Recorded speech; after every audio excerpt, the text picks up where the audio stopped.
La victoire de Félix Tshilombo Tshisekedi à la magistrature suprême de la République démocratique du Congo est une victoire pour l'opposition congolaise tout entière. Petite phrase de Patricia Diomi, épouse du prisonnier politique Eugène Diomi Ndongala, président du parti La démocratie chrétienne. Bon, d'abord, il faut souligner que c'est un moment historique, aussi bien pour les Congolais que pour toutes les autres personnes qui ont choisi le Congo comme deuxième patrie. C'est un moment où nous assistons pour la première fois à une transition de pouvoir d'une manière pacifique, civilisée.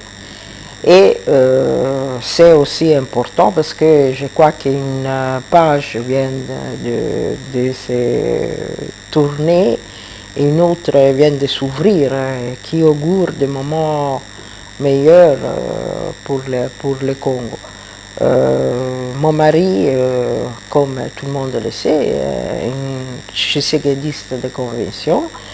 Et d'ailleurs, il paye de sa liberté cet engagement cohérent et sans faille. Et il ne peut que souhaiter vraiment lever le meilleur au nouveau président.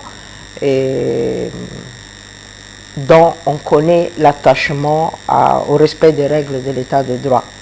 Parce que dans un état de droit, il ne peut pas y avoir de prisonniers politiques.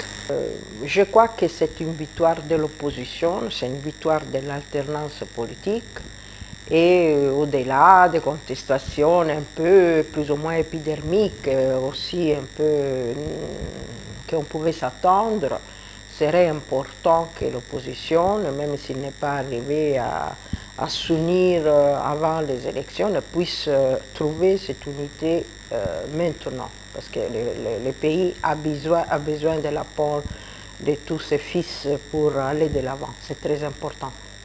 C'est-à-dire Je conseille seulement d'accepter cette victoire comme une victoire de l'opposition tout entière. Parce que d'ailleurs c'est ça, à mon avis, la prestation de la population. Et de s'unir pour travailler ensemble pour la construction du pays, parce que la situation quand même de dégradation sociale, économique, politique, juridique est telle que nécessite l'apport de tout le monde. Il faut peut-être retrouver cette unité et travailler ensemble. Félix Tshilombo Tshisekedi a remporté l'élection présidentielle avec 38,5%, suivi de Martin Fayulu Madidi et de Ramazani Shadari.